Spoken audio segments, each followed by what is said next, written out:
What's up, guys? Welcome back to the channel for another ROG Ally video. We're taking a look at Assassin's Creed Mirage here, and we're going to look at 25 watts mostly with some 15, 1080p, 900p, and a little bit of 720p, and some FSR and Intel XESS. I'll be using my own MSI Afterburner overlay here. It's a little bit easier to read, but it pretty much mimics what's going on with the ROG Ally overlay there. So we'll get rid of that and just keep my own up here. As far as settings, I'm just going to use the medium preset here for the most part, but I do have motion blur and depth of field turned off, and we'll switch between our FSR modes and we'll take a look at that. It'll be labeled in the video. Will be 1080p, 900p, and 720p, 16:9, borderless, no VSync. However, we will go over some of that towards the end of the video so you can see some difference there, because you're going to see a lot of tearing and jitter in here because of no VRR while I'm plugged in here, because of no VSync, and that's just not the experience when you're actually on the screen of the Ally. But anyways, that aside, I'll try to show some different stuff at the end of the video. But looking at native FSR quality and balance, you can certainly see that FSR is doing a great job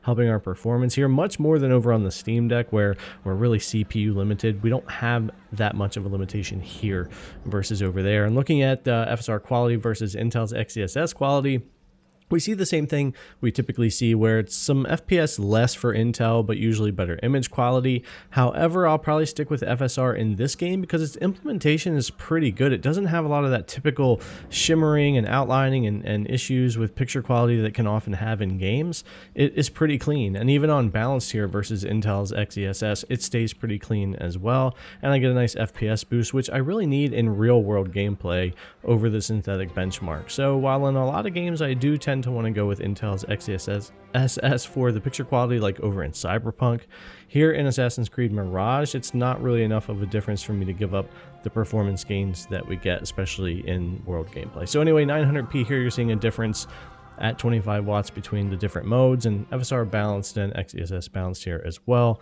900p is such a sweet spot on the Steam Deck, and we'll look at some in-world gameplay for 900p and 1080p here as well. But I thought this was pretty interesting to see what kind of performance we were getting. And just the only time I'll show 720p here, native versus FSR balanced. If you're running 15 watts or 20 watts, 720p might be your thing. Probably going to want some FSR with that. Probably want to lower settings as well from medium, because you do get a boost when you go to low.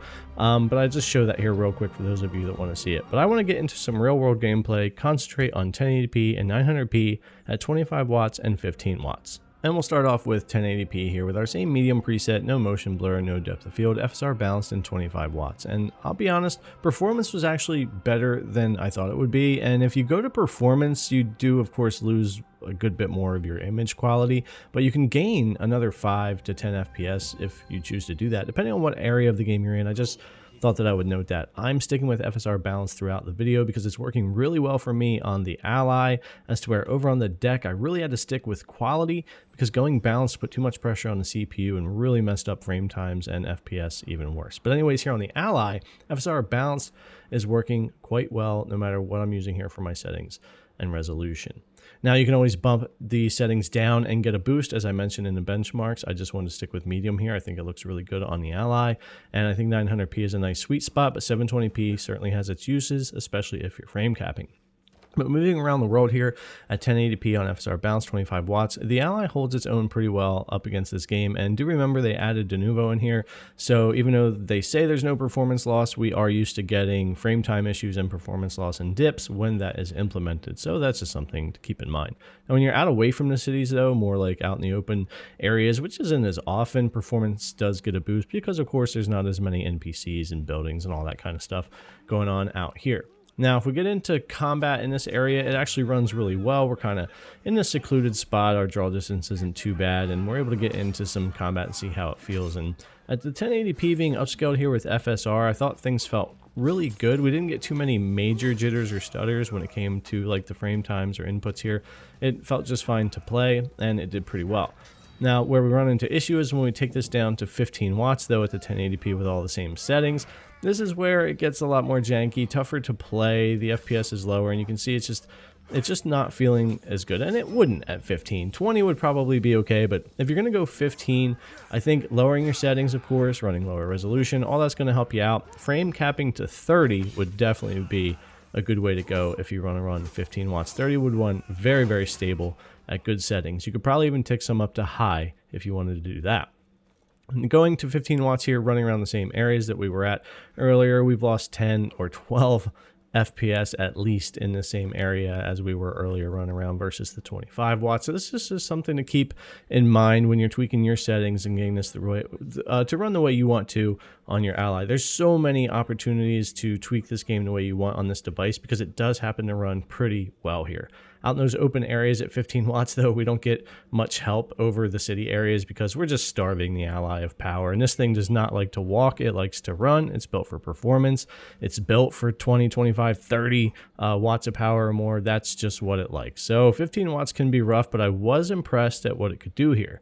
Now going over to 900p, however, at 15 watts, we get something in between the 1080p 15 and 25, which is kind of to be expected. So lower resolution here, still using FSR bounce with the medium settings, but at 900p being upscaled. So the 15 watts isn't quite as bad a performance as over at the 1080p at 15, but it's not as good either. So it's kind of hit or miss what you want to get here.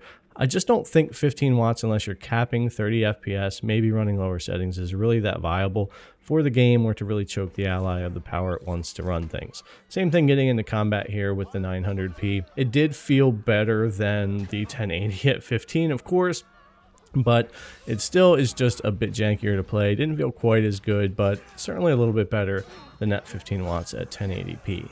But if we take this, our 900p, and we give it the 25 watts of power, that's where the Ally really starts to shine a lot more in this game. I saw a huge bump, of course, as you can see here, by going ahead and giving the Ally the power that it wants to run the game and fly here, and it did a fantastic job. It felt so much better to play here, and of course something like a 60 FPS cap would work really well, or you could pick other caps as well, 40, 45, 50. You can really do whatever you want there, but it works great. And running around in the world, the same area we were at earlier, this ran fantastic. We got another 5 to 10 FPS above what we were getting at the 1080p 25 watts. I think 900p is such a sweet spot for the Ally for a lot of games, especially AAA games, and it certainly seems to be working really well, especially if you can do that 25 watts here for the 900p.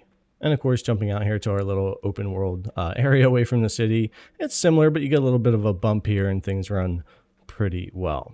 Now, if I turn VSync on, I can get rid of a lot of that tearing. I can't totally mimic what VRR would be on your Ally, or if you're maybe docked to something with VRR, but I can kind of show you here without all the tearing and stuff. The game can run much, much smoother and look so much better, even if you're not hitting 60.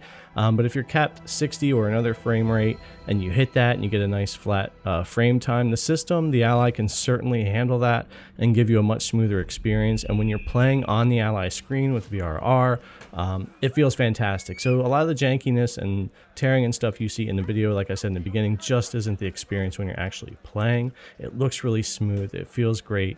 I'm really impressed at how the Ally is able to run Assassin's Creed Mirage here with tons of room to adjust for resolution, wattage, and settings to get the performance that you want. But anyways, guys, I hope this video gave you an idea of performance for Assassin's Creed Mirage on your Ally and where you might want to head with your settings. I'm enjoying the game. Hopefully you guys are jumping into it as well. Thanks a lot for coming and check out the video. As always, I really appreciate it, and I'll see you in the next one.